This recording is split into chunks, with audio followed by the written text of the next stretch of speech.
Hello, my name is Devin Hayes, 23 years old. I'm a first-year student at the University of Colorado Law School living in Boulder, a small city nestled at the foot of the majestic Rocky Mountains. Boulder has a beauty that is both poetic and rugged, with tree-lined streets shaded by green pines, snow-capped mountains in winter, and air so fresh it feels like you're breathing in the entire world. But for me, this place is more than just its natural scenery.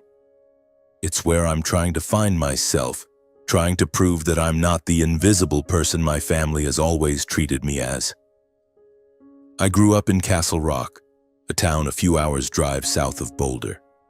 Castle Rock is smaller, quieter, with red brick houses scattered along gently sloping streets, ancient oak trees, and an atmosphere where you can smell hay and freshly baked bread from the local bakery every morning. But for me, Castle Rock was never a warm place. It was where I always felt forgotten, like a long, silent shadow passing through my own home.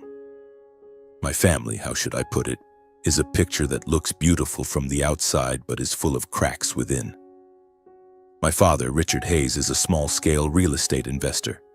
He's tall and lean with a sharp face and eyes that always seem to be calculating the value of everything. He's not the type for hugs or heart-to-heart talks. To him, everything can be reduced to money, even emotions. Old people should know their place and not be a burden to their children, he once said at dinner, his voice as flat as if he were reading a financial report. I just bowed my head, swallowing the anger inside, because I knew he was referring to my grandmother, someone I love more than anyone. My mother, Cynthia Hayes, is the opposite, but not in a better way. She's an administrative manager at a cosmetic surgery center in downtown Denver. She always appears with perfectly curled blonde hair, glossy red manicured nails, and a smile I'm certain she's practiced in front of the mirror hundreds of times.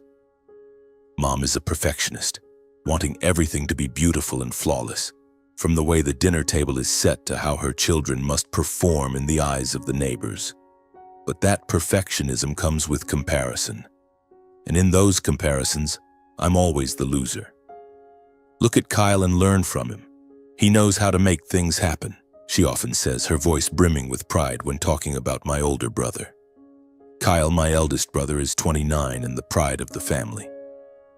He earned an MBA from Arizona State University and now runs a tech startup in Austin, Texas. In my parents' eyes, Kyle is the embodiment of success. A luxurious apartment, international business trips, and online articles praising him as a promising young entrepreneur. But I know that behind the glitz, Kyle is struggling. His company is facing financial difficulties, though he's never admitted it. I heard from a mutual friend that he's taken on a large loan to keep the business afloat. But to my parents, Kyle remains the golden standard, the reason they constantly compare me to him. Devin, why can't you be a bit more like your brother? Mom once asked, her eyes full of disappointment. I just gave a faint smile, not responding, because I know no matter what I say, she wouldn't listen. Then there's my younger sister, Avery, 19, a freshman at a small college in Denver. Avery is the kind of person who always knows how to make people like her. She's lively, outgoing, always smiling, and has a ton of friends on social media. The happy family photos she posts on Instagram often get hundreds of likes. But if you look closely, you'll notice something. I'm rarely in those photos. Once I jokingly asked Avery, "Why don't you ever tag me in the family pictures?" She just laughed, a carefree but cutting laugh. "Oh, Devin, you're busy with law school. Who would dare bother you?" I knew that wasn't the real reason. Avery, like my parents, doesn't really care about me. To her, I'm just a faint part of the perfect family picture she wants to create. In that family, the only person who truly saw me, who truly listened to me, was my grandmother, Lorraine Hayes. She lives alone in an old house on the outskirts of Fort Collins, about an hour-and-a-half drive from my school. Her house is a special place, like a world separate from the noise of life.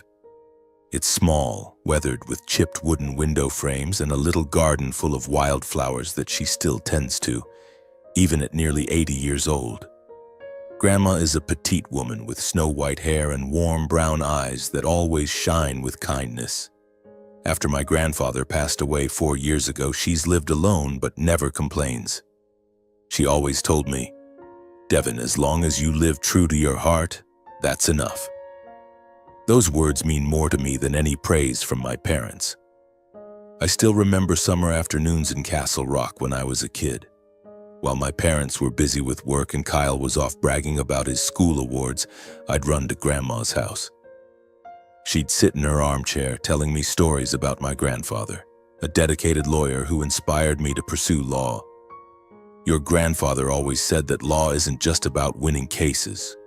It's about protecting those who can't protect themselves," she'd say in her warm, steady voice. I'd sit there listening, feeling seen and understood, a feeling I never found at home. But things started to change after Grandpa passed away. Grandma hasn't been as sharp as she used to be. Some days she calls me Henry, my grandfather's name. Other times she forgets what day it is. I've noticed her memory is declining, but she's still physically fine. She can still cook for herself and tend to her garden, though sometimes she forgets why she's doing it. I'm worried, but every time I bring it up with my parents, they brush it off. "She's old. Being forgetful is normal," Dad says coldly. Mom adds, "Why are you worrying about her? She has her own house, her pension, she can take care of herself." I don't understand.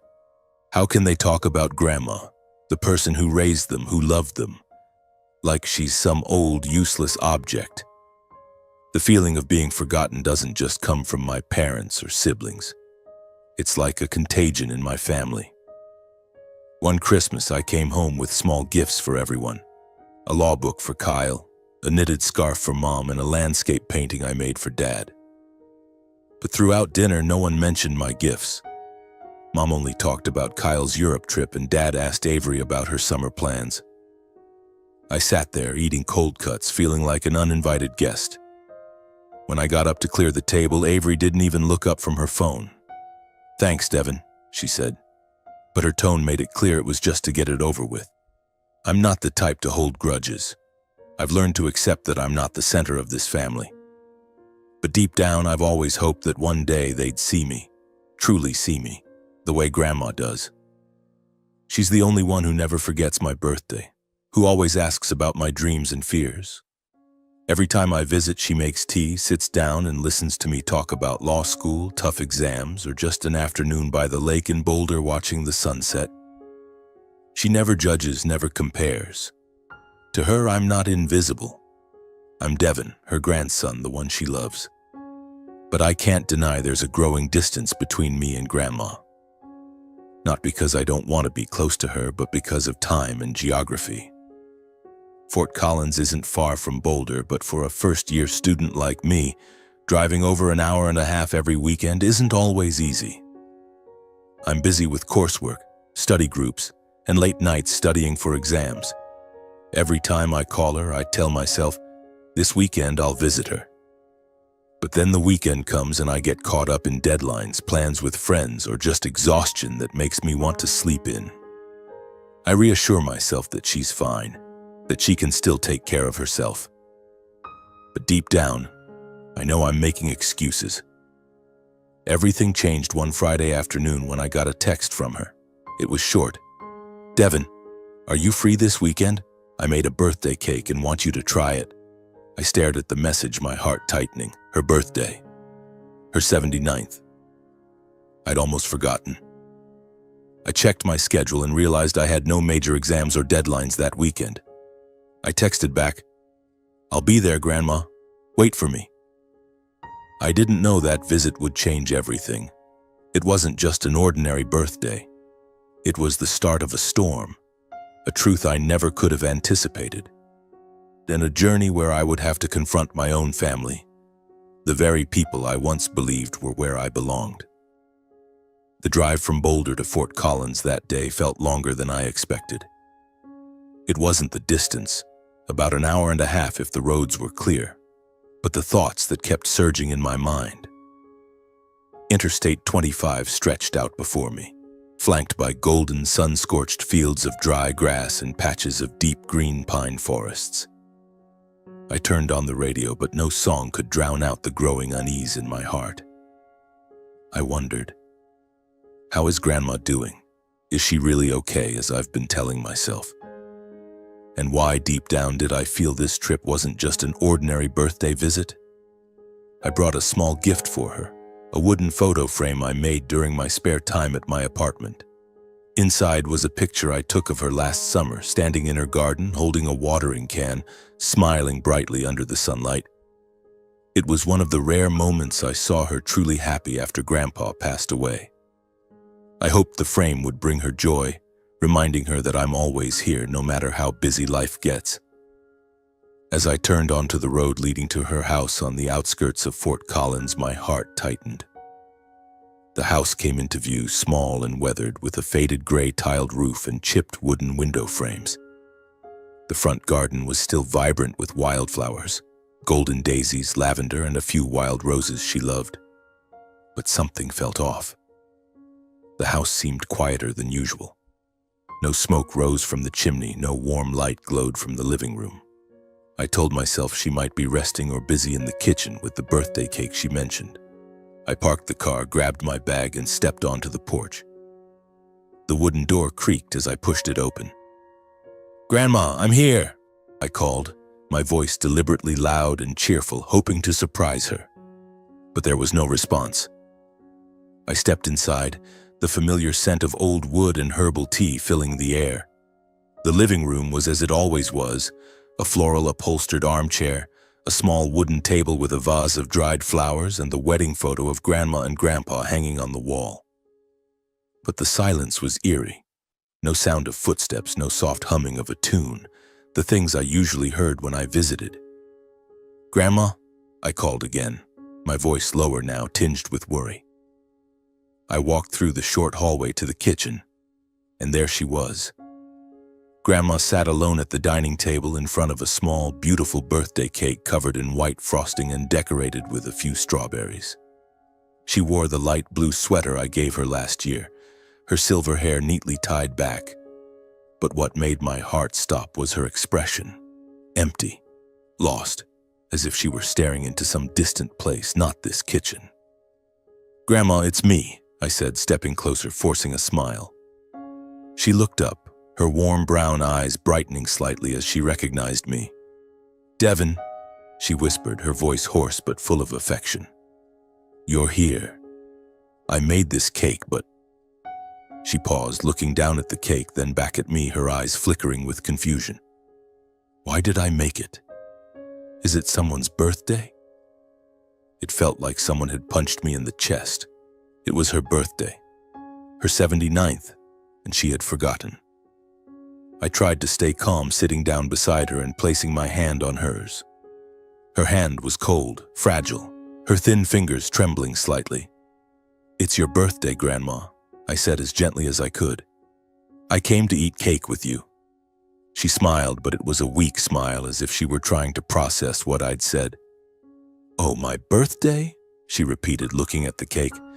"So I must have made this for myself, but why are you the only one here? Where are your parents? Your siblings?" Her question cut like a knife. I glanced around the small kitchen, hoping for some sign of anyone, Dad, Mom, Kyle, or Avery. But there was nothing. No one. The table was set for just two, with 2 small plates and 2 old forks. No signs of a birthday celebration. No flowers, no gifts, not even a card. Just her homemade cake, and me. "They must be busy, Grandma," I lied, trying to hide the anger rising inside me. "But I'm here now. Let's eat the cake, okay?" I stood up, grabbed a knife, and cut a slice for her, placing it on her plate. She nodded, but her eyes remained distant, as if she were trying to recall something. We ate in silence, the only sound the ticking of the wall clock. The cake was delicious, but every bite I swallowed felt bitter. Not because of the cake, but because of the truth dawning on me.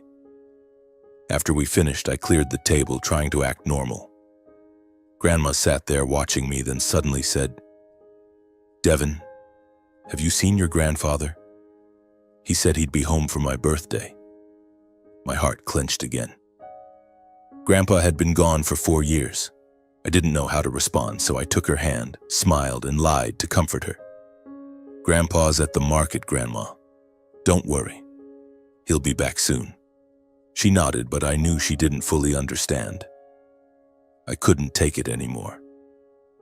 I stepped out onto the porch, pulled out my phone, and dialed Dad. It rang a few times before he picked up. "Devin, what's up?" His voice was cold, as if I were interrupting him. "Today's Grandma's birthday," I said, struggling to keep my voice steady. "Why isn't anyone here? Where is everybody?" There was a long pause. Then he replied, his tone flat. "Oh, we're all skiing in Aspen. Kyle wanted the whole family to go, so your mom and Avery came along. The weather's nice this weekend, you know." I felt my face flush with anger. "Skiing?" I repeated, my voice trembling. "You knew it was Grandma's birthday, didn't you? Why didn't anyone tell me about the trip? Why isn't anyone here with her?" "Devin, calm down," Dad cut in, sounding slightly impatient. "It's just a birthday. They happen every year. Besides, Grandma has you there, right? Your mom sent her some money last week. She's not lacking anything." I hung up, unable to listen to another word. I looked at Grandma, still sitting there, her fingers fidgeting with the edge of the tablecloth, her eyes lost. The anger inside me flared like a wildfire. My family, the people I once thought I belonged to, hadn't just abandoned me, they'd abandoned her. The woman who spent her life loving and caring for them was now treated like something disposable, not worth their time. I sat back down beside her, fighting back tears. "Grandma, can I stay with you for a few days?" I asked. She looked at me and smiled, but it was a lifeless smile, not like the ones she used to give. "You're such a good boy, Devin," she whispered. "You're just like your grandfather." That night I lay on the old bed in the living room, listening to the wind whistling through the gaps in the windows. The house was cold, but not as cold as my heart felt. I thought about my parents, Kyle, Avery, the happy family photos that didn't include me, and how easily they forgot Grandma, the woman who was once the heart of this family. I wondered, what made them this way? And what could I do to protect her, to hold on to the love I once believed in? I didn't know that just a few days later things would get even worse. The storm I sensed today was only the beginning. The truth I was about to uncover would make me see my family in an entirely new light and force me to stand up, not just for Grandma, but for myself. The days following Grandma's birthday, I decided to take a few days off from school to stay in Fort Collins. I told my professor I needed time to handle family matters. A vague excuse, but enough to get approved. Truthfully, I didn't know what I was trying to resolve. All I knew was that after that heartbreaking birthday, I couldn't go back to Boulder, couldn't resume my normal life with the image of Grandma sitting silently by her birthday cake haunting me. I needed to be here, with her, to ensure she wasn't alone, that she still had someone who cared. Grandma's house remained a sanctuary despite its age and the marks of time. Every morning I woke up early, brewed tea for her, and joined her in the small backyard garden. She liked sitting on the old wooden chair, watching me pull weeds or water the lavender bushes. "You're good at gardening, Devin," she said, her voice frail but filled with pride. I just smiled, hiding my sadness. She didn't know I was doing these things not only to help her, but to hold on to the rare moments in this house, a place that preserved memories of Grandpa. A place where I still felt I belonged. In the afternoons, as soft golden sunlight filtered through the windows, Grandma and I sat in the living room revisiting old stories. She talked about Grandpa, about their youth when he was a passionate young lawyer in Fort Collins. "Your grandfather used to say that the law is about protecting justice, but justice isn't always found in books," she recounted, her eyes lighting up as if reliving those days. I listened, memorizing every detail, knowing these stories were my connection to Grandpa, the man who inspired me to study law. But sometimes, mid-story, she'd pause, looking at me with a confused expression. "What's your name again?" she'd ask, her voice trembling. In those moments, I'd take her hand, smile, and say, "I'm Devin, your grandson, the one who will always be here to protect you." She'd nod, but I could see the bewilderment in her eyes. Her memory was slipping away piece by piece like puzzle fragments carried off by the wind. I tried to keep things normal. I cleaned the house, fixed a leaky kitchen faucet, and swept dried leaves off the porch. But every time I looked around, I couldn't shake a sense of unease. Something was wrong, as if the house were hiding a secret I hadn't yet uncovered. I started noticing small details. A few papers scattered on Grandma's desk, a brown envelope tucked in a drawer I'd never seen before. I didn't want to snoop through her things, but curiosity and worry compelled me to look. One morning, while Grandma was napping, I opened the envelope. Inside were some bank documents, bills, and a handwritten note. The handwriting wasn't Grandma's. It was sharp and rigid like my father's. The note was brief. "Meet the buyer, Tuesday, 10 a.m. I frowned, trying to make sense of it.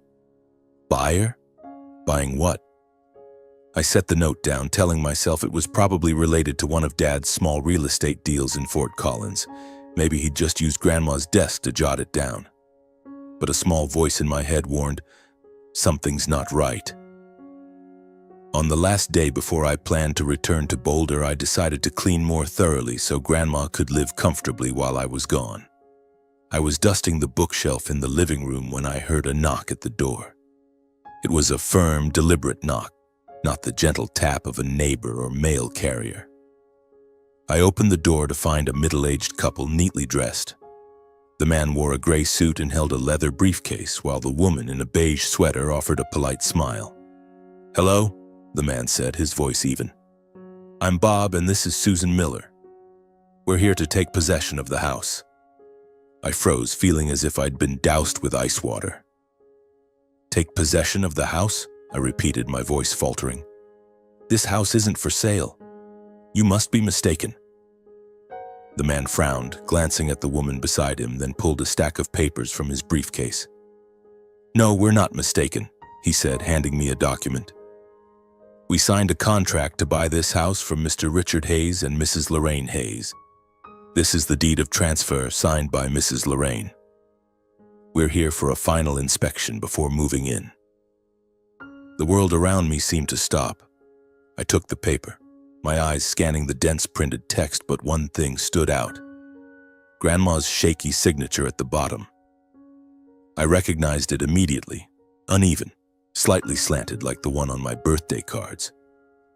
But why? Why would she sign a contract to sell her house?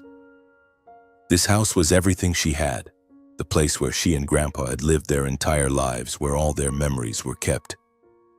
"My grandmother didn't sell this house," I said, my voice hardening. "There's got to be a mistake. My grandmother, she's not in a state to sign things like this." I felt my face flush, my hand crumpling the paper. Susan, the woman, looked at me with pity. "We're very sorry if something's unclear," she said. "But we worked directly with Mr. Richard.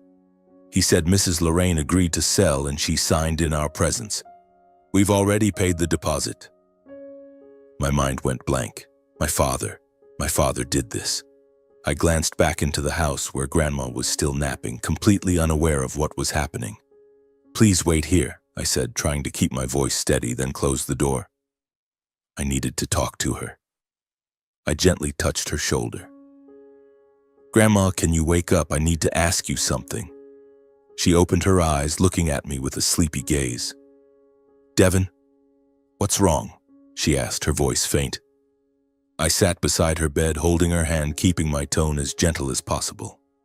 "Grandma, do you remember signing any papers recently? Papers about this house?" I asked, my heart pounding. She frowned, as if trying to dig through her memory.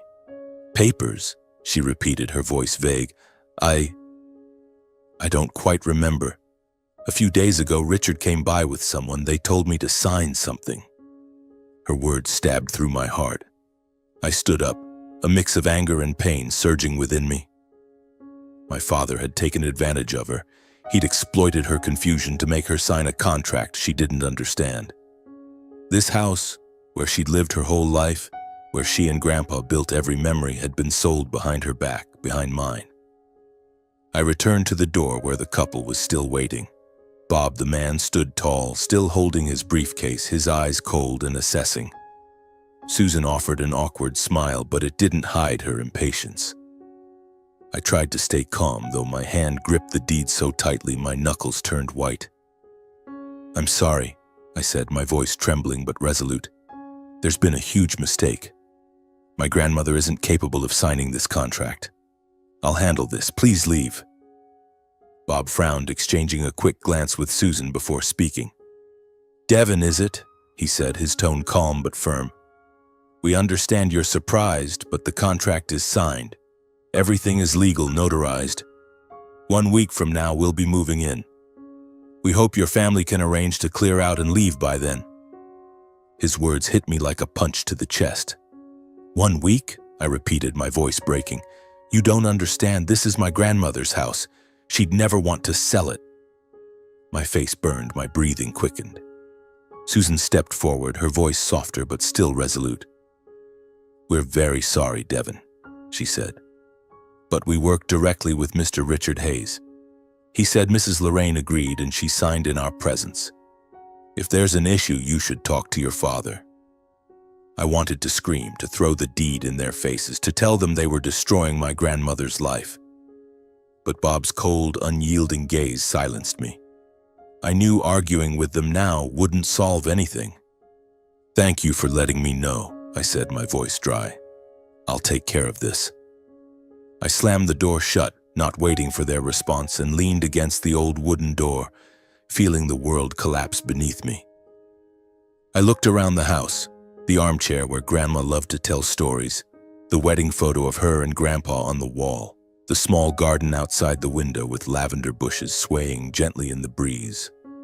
All of this, all these memories had been sold by my father like some commodity, and now I had 1 week to stop it. Grandma, the woman I loved most, had been betrayed by her own son, and I, who always thought I could protect her, had been completely unaware. I grabbed my phone and dialed Dad's number. Each ring felt like a knife stabbing deeper into my chest. Finally, he picked up. "Devin, what's it now?" His voice was cold, as if I were an employee bothering him during his lunch break. "Dad, I want the truth," I said, my voice firm despite my pounding heart. "You forced Grandma to sign a contract to sell her house, didn't you? She didn't know what she was signing. You took advantage of her confusion to sell this house. Why? For what?" There was a long silence, so long I thought he'd hang up. Then he responded, his voice still calm but with a hint of strain. "Devin, you're blowing this out of proportion. She agreed. She signed. Everything's legal. You weren't here. You don't know." "Legal?" I cut him off, my voice rising, unable to hold back. "You call it legal to coerce someone who's not mentally sound into signing papers? You knew she's been struggling with her memory. You knew she couldn't understand what she was signing, and now they're saying they'll move in a week. Where's Grandma supposed to go, a nursing home or out on the street?" "Don't talk to me like that," Dad snapped, the first time I'd heard him lose his composure. "You think I did this for fun? Do you know how much debt Kyle is in? His company is on the verge of bankruptcy. If we don't help him, the whole family will lose everything. Grandma's house, it's just an old house. She doesn't need it anymore. We'll find somewhere else for her." I was stunned, as if I'd been slapped hard across the face. Kyle. It was all for Kyle. Dad had sold Grandma's house, the place where she and Grandpa had lived their entire lives, where all their memories were held, to save Kyle's company. Anger surged within me, but beneath it was pain. The pain of betrayal. "So you chose Kyle over Grandma," I said, my voice trembling. "You're willing to sacrifice her to save him, aren't you?" Dad went silent. I heard him sigh over the phone, but there was no explanation, no apology. "Devin, you don't understand," he finally said, his voice cold again. "This is for the good of the whole family. You need to grow up and accept it." I hung up, my hands shaking so badly I nearly dropped the phone. The good of the whole family? Those words cut like a knife. Weren't Grandma and I part of that whole family? I sank into a chair, my mind reeling. I thought of Mom, of Avery, wondering if they knew about this. Did Mom agree with Dad? Did Avery, with her happy family Instagram posts, know that Grandma was being pushed out of her own home? I called Mom. The phone rang, but she didn't pick up. I tried again, this time sending a text. Mom, I need to talk. It's about Grandma. Urgent. 30 minutes passed, and there was still no reply, no callback. My heart felt like it was being crushed. I thought of Kyle, of Avery. I dialed Avery's number, but she didn't answer. I texted, Avery, do you know about Grandma's house being sold? What do you think about this? No response. I wasn't surprised. Avery always avoided confrontation, always sided with our parents. I sat there in Grandma's living room, feeling more alone than ever. My family, the people I once thought I belonged to, had betrayed not only Grandma but me as well. I felt like I was standing on the edge of a cliff, with my love for Grandma on one side and the harsh truth about my family on the other. I didn't know what to do, but I knew I couldn't let this end like this. The next morning, I decided to act. I called my civil law professor, Margaret Stein, a strict but fair woman who once told our class, "The law is meant to protect the vulnerable if you know how to use it." I briefly explained the situation, trying to keep my voice steady despite the storm inside me.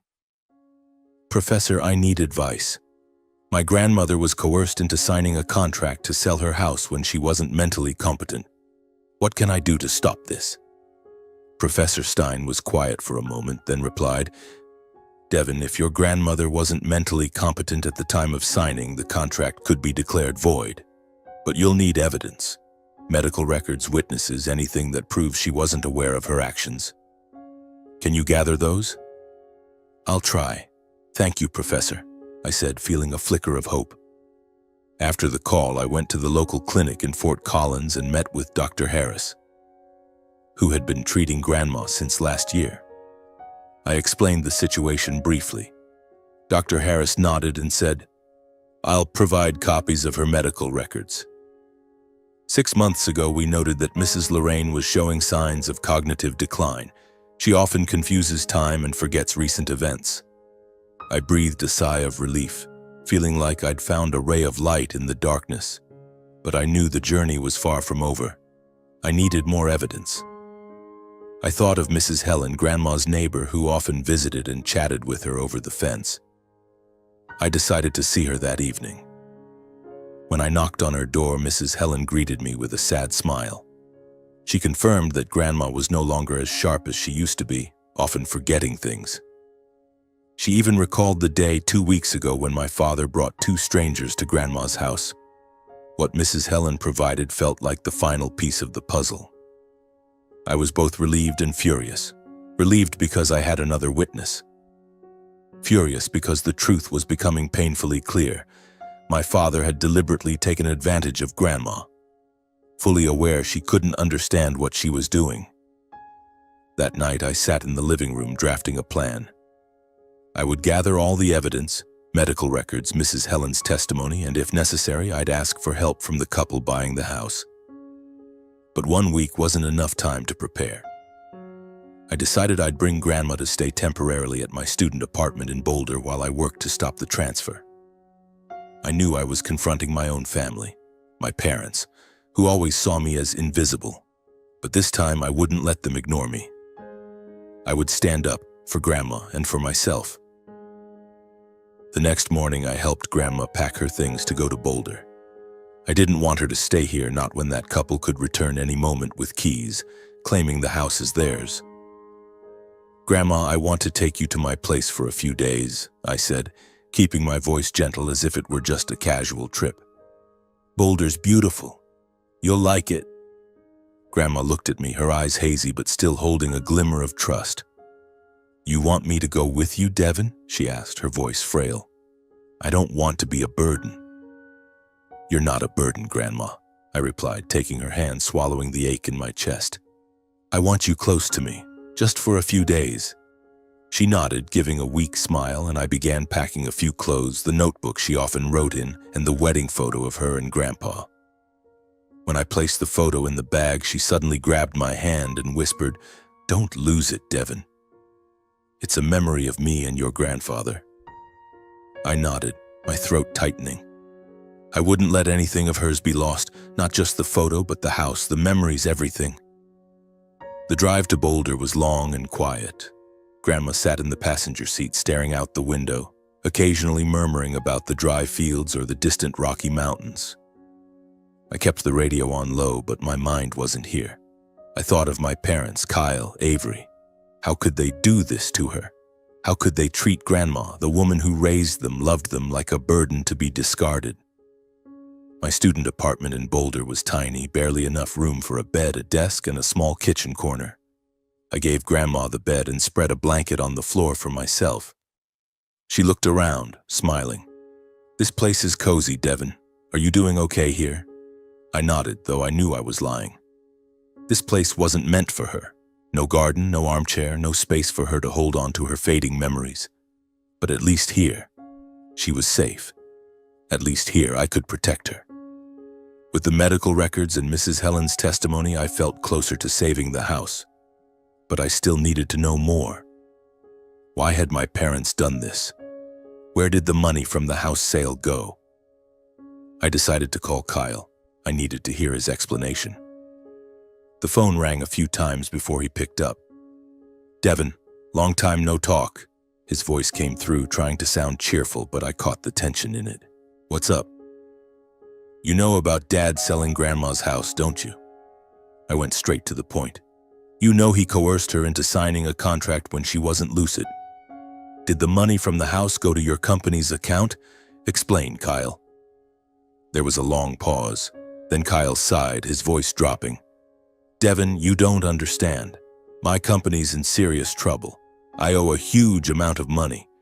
If I don't pay it off, everything I've built will collapse. Mom and Dad just wanted to help me." "Help you?" I nearly shouted.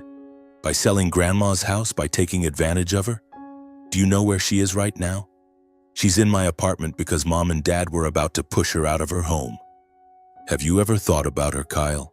Or do you only think about yourself?" "Don't talk to me like that," Kyle snapped, his voice thick with anger. "You think I wanted this? You think I like relying on Mom and Dad? You have no idea what I'm dealing with, Devin. You're just a kid studying law, sitting there judging everyone." I hung up, my heart pounding. Kyle's words cut like a knife, but they confirmed what I'd suspected. My family had chosen Kyle, his interests, and discarded Grandma like something worthless. I sat in the apartment, watching Grandma sleep on the small bed, her breathing soft but faint. I felt utterly betrayed. No one in the family, except me, truly cared for or respected her. They'd turned her into a tool, a means to save Kyle, to preserve the perfect family image they always flaunted. I opened my laptop and began drafting a letter. Not an apology, not an explanation, a notice of intent to sue. I listed the charges: elder abuse, avoidable civil transaction due to lack of mental capacity at the time of signing. I emailed the draft to Professor Stein, asking if I had a chance of winning. She replied quickly, "Devin, with the evidence you have, this case has merit, but prepare yourself. This isn't just a legal battle, it's a family war." I knew Professor Stein was right. When I sent the notice of intent to sue to my parents via email with copies to Kyle and Avery, the response was immediate. Dad called, his voice practically a growl over the phone. "Devin, what the hell are you doing? Suing your parents? You're an ungrateful brat, tearing this family apart. Who do you think you are?"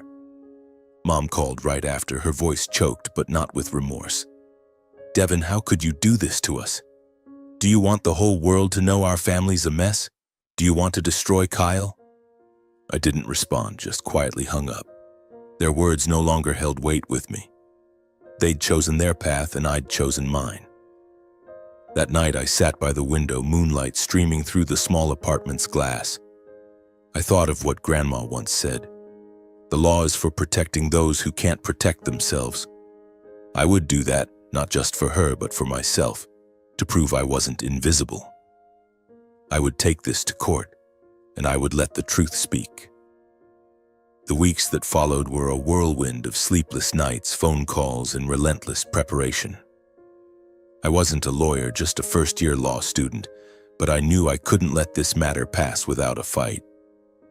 I had Grandma's medical records, Mrs. Helen's testimony, and details about the suspiciously notarized transfer contract.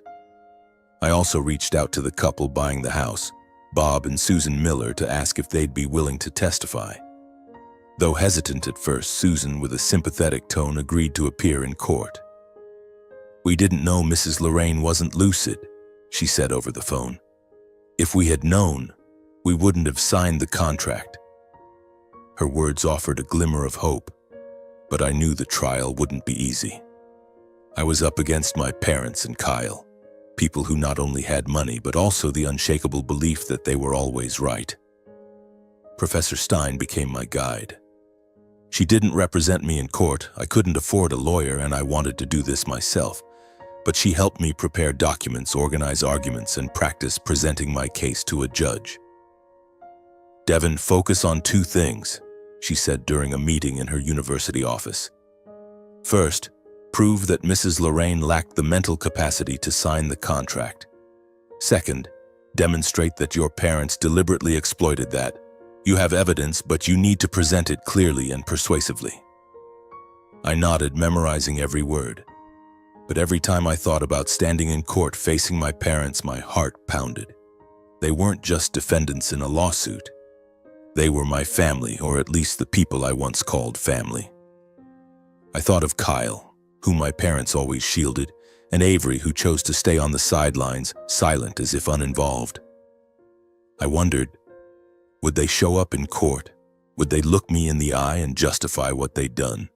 The trial date arrived faster than I expected.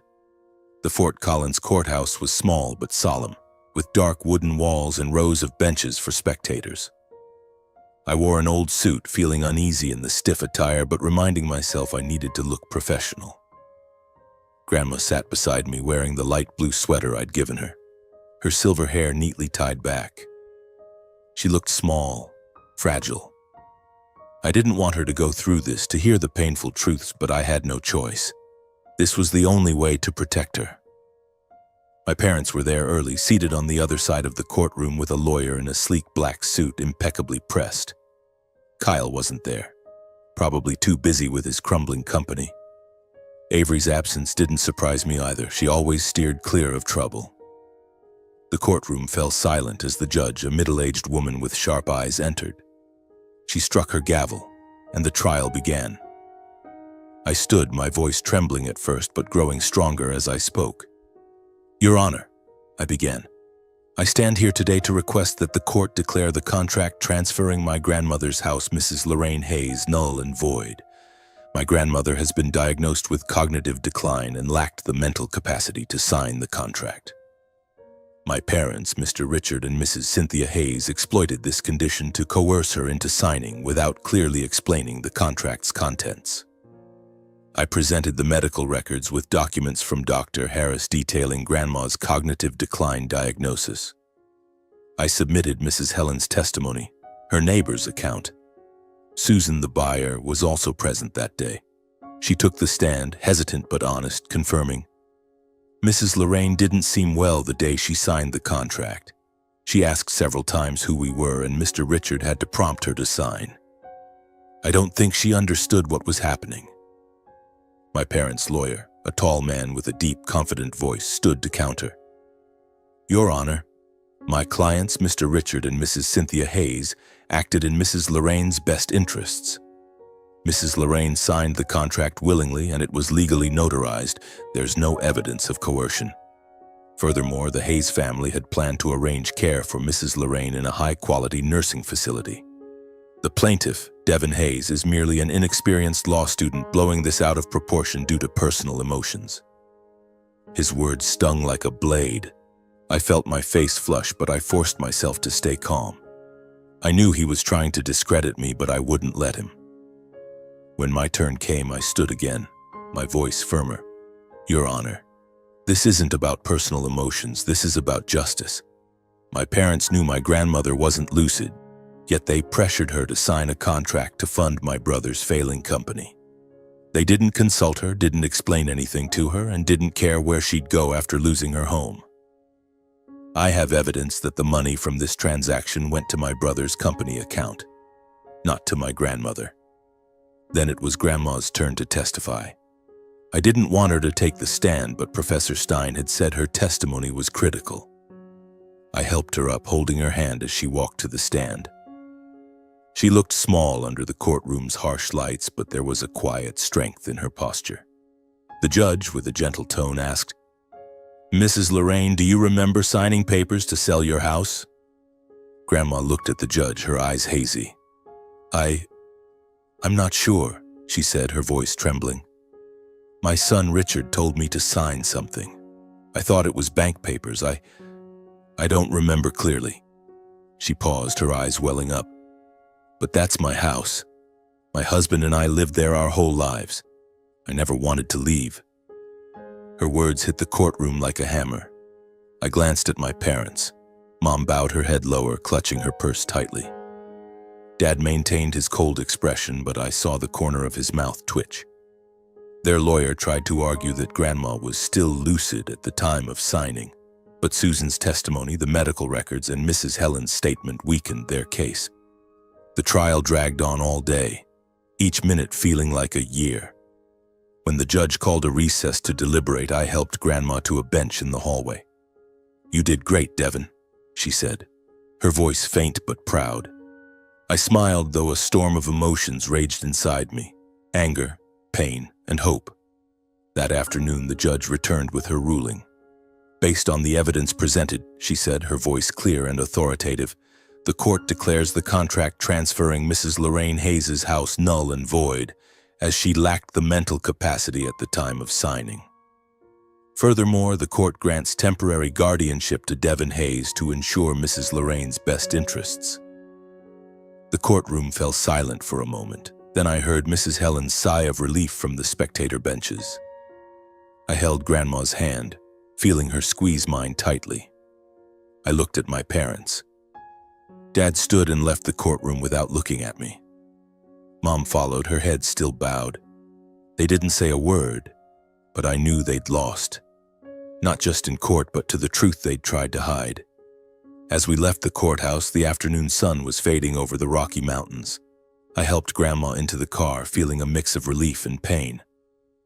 I had won, but the cost was a rift with my family. I didn't know if I still had a family after today. But when Grandma looked at me, smiled, and said, "You're my pride, Devin," I knew I'd done the right thing. The truth had been laid bare, and I'd kept my promise to her. And to Grandpa, who taught me that the law is for protecting those who can't protect themselves. The drive from Fort Collins back to Grandma's house that day felt longer than usual. Not because of the distance, but because of the heavy thoughts weighing on my mind. Grandma sat in the passenger seat, her frail hands resting on her lap, her gaze dreamy as she looked out the window. The Rocky Mountains loomed faintly in the twilight, their snow-capped peaks glinting as a reminder that the world kept moving, even as my heart was in turmoil. I had won the lawsuit, and Grandma's house had been restored to her ownership, but this victory didn't bring complete joy. I thought of my parents, Kyle, Avery, the people who left the courtroom without so much as a glance back at me. They were my family, but now I wasn't sure if I still belonged to them. When we arrived at the house on the outskirts of Fort Collins, I parked in front of the gate, looking at the small garden where the lavender bushes still swayed resiliently in the breeze. The house seemed to be waiting for our return. The faded gray tiled roof, the chipped wooden window frames, and the armchair in the living room where I knew Grandma would sit as soon as we stepped inside. I helped her out of the car, setting her bag down on the floor. She looked around, her eyes brightening slightly, as if recognizing the place for the first time in a long while. "This is our home, isn't it, Devin?" she asked, her voice soft but filled with emotion. "Yes, Grandma," I replied, smiling. "This is your home, and it will always be your home." I led her to the armchair, helped her settle in, and brewed a cup of her favorite herbal tea, a gentle blend of mint and chamomile. As I placed the cup in her hands, she grasped mine, squeezing lightly. "You're a good boy, Devin," she said. "Just like your grandfather when he was young." Her words made my heart ache. I knelt beside her, looking into her warm brown eyes, now often lost in confusion. "Grandma, I'm going to stay here with you for a while," I said, my voice hoarse. "I want to make sure you're okay." She smiled, but I saw the uncertainty in her eyes. "You don't need to do that, Devin," she whispered. "I don't want to be a burden." "You're never a burden," I said, fighting back tears. "You're the most important person to me." And I meant it. Over the past weeks, as I fought to save this house, I realized that Grandma wasn't just someone I wanted to protect. She was the only person who truly saw me, who loved me without comparison or judgment. The decision to stay in Fort Collins wasn't easy. I knew it meant putting law school in Boulder on hold, setting aside the dreams of a grand career I'd once cherished. But as I looked at Grandma sitting there with her tea, I knew I couldn't do otherwise. Law school would still be there, but Grandma wouldn't. Her time was slipping away, day by day, memory by memory, and I wanted to be with her, holding on to the moments we had left. In the days that followed, I reorganized my life around her. I brought a few clothes and books from my Boulder apartment to her house. I called Professor Stein, explaining that I needed to take a semester off to care for Grandma. She was silent for a moment, then said, "Devin, you've accomplished something many seasoned lawyers couldn't. You protected someone who needed it. Law school will always welcome you back. Take care of your grandmother." Her words eased my mind, but also reminded me that the road ahead wouldn't be easy. I started a new routine in Fort Collins. Each morning I woke early, brewed tea for Grandma, and joined her in the garden. I learned how to care for the lavender bushes, how to pull weeds without damaging the roots. Grandma, despite her fading memory, showed me how to water properly, how to trim dead branches. "Plants are like people, Devin," she said once, her voice dreamy. "You have to care for them, love them, for them to thrive." I nodded, feeling her words were about more than just plants. They were about us. In the afternoons, I sat with her in the living room, listening to her recount old stories about Grandpa, their youth, the picnics by the lake when I was a child. Sometimes she called me by Grandpa's name, and I didn't correct her. I just smiled, held her hand, and let her live in the memories she still held. Those moments, however brief, were the most precious to me. But it wasn't always peaceful. The rift with my family remained an unhealed wound. After the trial, my parents didn't contact me. I heard from a mutual friend that Dad was furious, calling me an ungrateful son in front of his friends. Mom stayed silent, but I knew she was trying to preserve the perfect family image by avoiding mention of me. Kyle sent me a single text. "You've ruined everything, Devin. Hope you're happy." I didn't respond. As for Avery, she kept posting happy photos on Instagram, but I was no longer in any of them. I didn't regret it. My family had chosen their path, and I had chosen mine. One evening, as I was cleaning the kitchen, Grandma called me from the living room. "Devin, come here," she said, her voice soft but clear. I sat beside her, noticing she was holding the wedding photo of her and Grandpa. "You know," she said, her eyes bright with rare clarity, "your grandfather always said you'd do something great. I see him in you, the way you fight, the way you don't give up." I bowed my head, feeling tears well up. "I just wanted to do what's right, Grandma," I said. "I learned that from you and Grandpa." She smiled, then suddenly called me by Grandpa's name. "James, you always make me proud." I didn't correct her.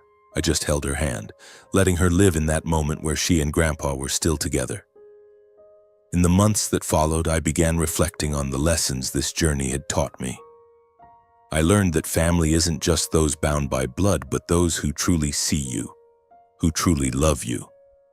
I learned that justice isn't just about winning a lawsuit, but about standing up for what's right, even at a painful cost. And I learned that sometimes the only person who still remembers you, truly remembers you, is the one you should never forget. One afternoon, as Grandma and I sat in the garden watching the sun set behind the Rocky Mountains, I thought about the future. I knew I'd return to law school someday, continue my dream of becoming a lawyer like Grandpa. But now I wasn't chasing ambitions to prove myself to anyone. I was doing it for myself, for Grandma, and for those who need protection. As the last rays of sunlight faded, Grandma took my hand and smiled. "You're my home, Devin," she said. I squeezed her hand, my heart full. Though my family had fractured, though the road ahead was still challenging, I knew I'd found where I belonged, right here with Grandma, in this house full of memories. "Sometimes the only person who still remembers you," I whispered, repeating the lesson this journey had etched into my heart, "is the one you should never forget."